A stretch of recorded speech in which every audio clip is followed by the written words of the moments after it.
Magandang araw mga kaibigan. Bigyan natin ng reaction, opinion itong post ni Elmer B. Hugalbot. Short video clip ni BP Sara na ayaw niyang batiin si PBBM yung Pasko. So, bakit ayaw niyang batiin? Basta ayaw kong batiin, sabi niya. So, dito mo makita na hindi plastic si BP Sara. Hindi porke Pasko Merry Christmas. Anong magbabago Christmas man basta ayaw kitang batiin. Kawawang Pangulo. Okay, pakinggan natin ha. Christmas, may message ka ba kay BBM? Christmas ikaw? Bakit? Magbabago ba yung ugali niya kung Christmas o hindi? Hindi naman magbabago. And in the same vein, magbabago ba yung ugali ko kung Christmas o hindi? So kung ayaw ko siya batiin kahapon na hindi Christmas, ayaw ko siya batiin ngayon na Pasko. Ganun kasi ako na tao. Ayaw ko batiin ang mga ayaw ko batiin. Alaga naman Yan ang tunay na tao. hindi siya plastic ba? Ayaw batiin ng Christmas. Okay. Elmer Hugalbot, pagkamaldita, tinasan pa ng kilay. Ano ba? Yak Jack. Sabi niya, very good po ma'am. No need. Batiin ang mga ngagba. Ton Stedra, siya ang makapag-continue sa build. So, ay nako.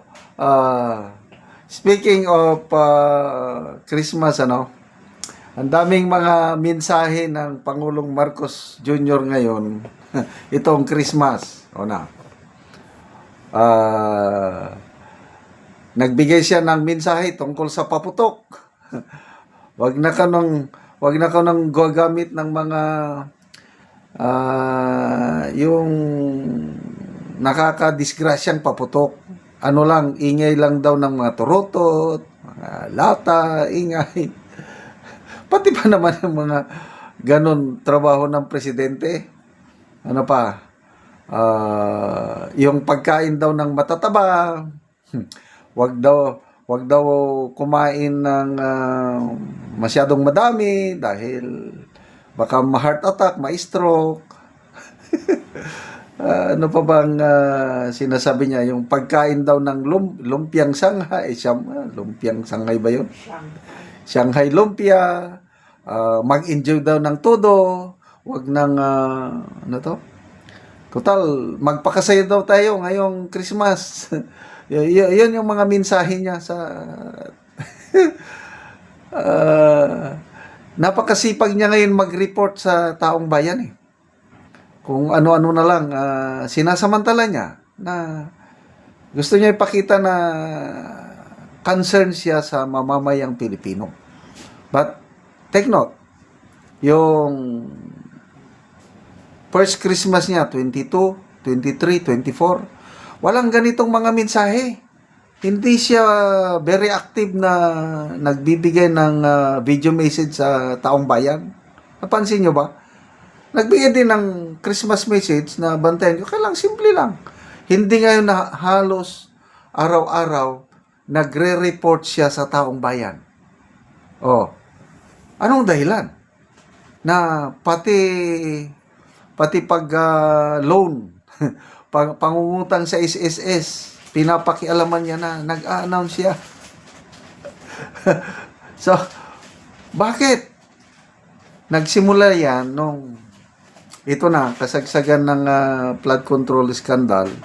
Ito na yun, mula nung nagsalita si Saldico,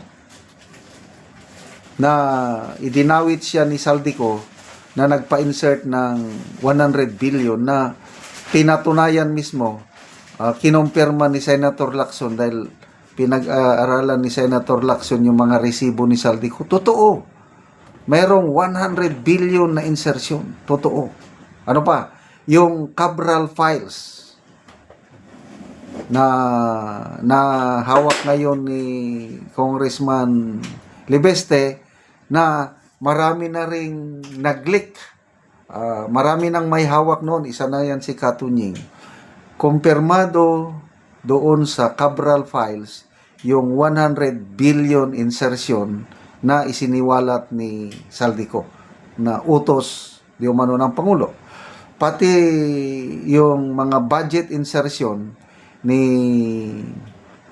Sandro Marcos, yung pasabog ni Saldico, kumpirmado nandun din sa Cabral Files.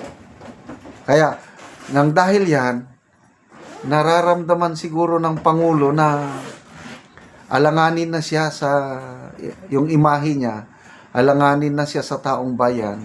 Ramdam niya na kakaunti na lang nagtitiwala sa kanya. Sabi nga niya, wala nang nagtitiwala sa gobyerno. Ganon ang statement niya. Kaya ngayon, palagi siyang nagbibigay ng mensahe ng Pasko. Masipag.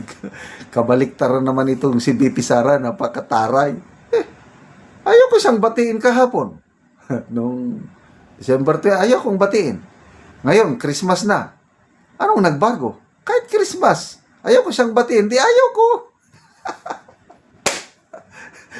Dito mo na makikita ang tunay na pagkatao. Yung isa, salita ng salita na hindi naman galing sa puso. Puros papogi. Ang ganda ng sinasabi. Iba naman nangyari. Example, makukulong, may magpapasko sa kulungan, yung mga utak dyan, magpupasko, mga politiko, magpapasko. Pasko na ngayon. May nakakulong bang politiko? Wala. As in, zero. Kawawa lang sino ito? Ang nakakulong lang, si Sara Diskaya. At least, hindi sila zero. Ayan, pangako sila ng pangako, hindi naman natutupad. So, itong si BP Sara naman, totoong tao, ayokong batiin siya. Pangulo, bahala siya sa buhay niya. Walang Merry Christmas na pagbati mula sa akin. Yan ang gusto ko.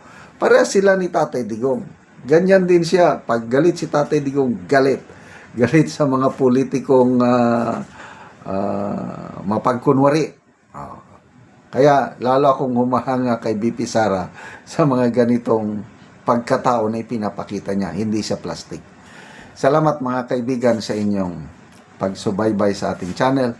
Nakakatulong kayo ng malaki sa tribong Talandig ng Bukidnon dahil ang income natin sa channel na ito is pantulong sa tribo. Namimigay tayo ng libreng yero at pako para makapagpatayo sila ng mas maayos na tirahan. Panoorin yung video na ito.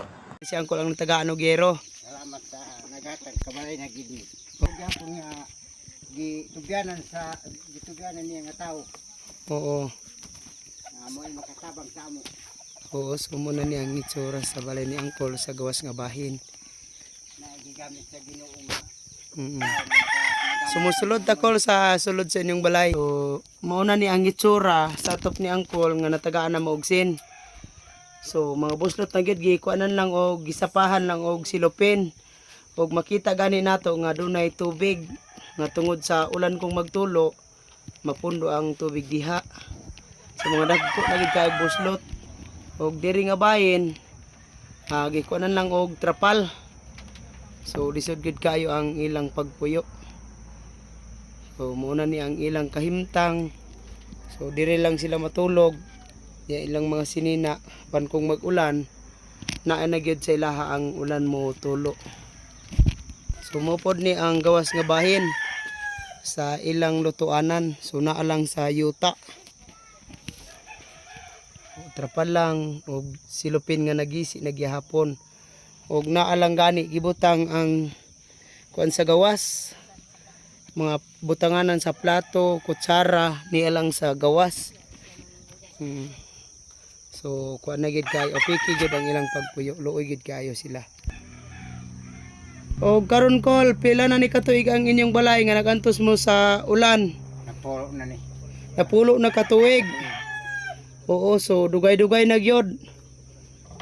Gipanapahanan og salipin. Isapahan lang og silopin. Oo nga gitagaan mig sin kay maka pag ang nagkahatag sa sin salamat sa iya Mm. na nakatog na gid mi Mm. di na mi ulanan Oo. kay naa may naghatag sa amo naay Oo. na uy Mm. amo So magatrabaho pa ka Col, dili na. Kay trabaho pa Trabaho pa bisan na kay sakit karon nga gibati. trabaho kaya po kay Mm. Hindi So man kining tama kuan ni Angkol mga ubag-ubag sa naungkol ba. So kuan lang gyud sa tambal nimo. So lisod gyud ang ilang pagpuyo. Kutob lang sa tambal. So salamat kayo Col. Sige.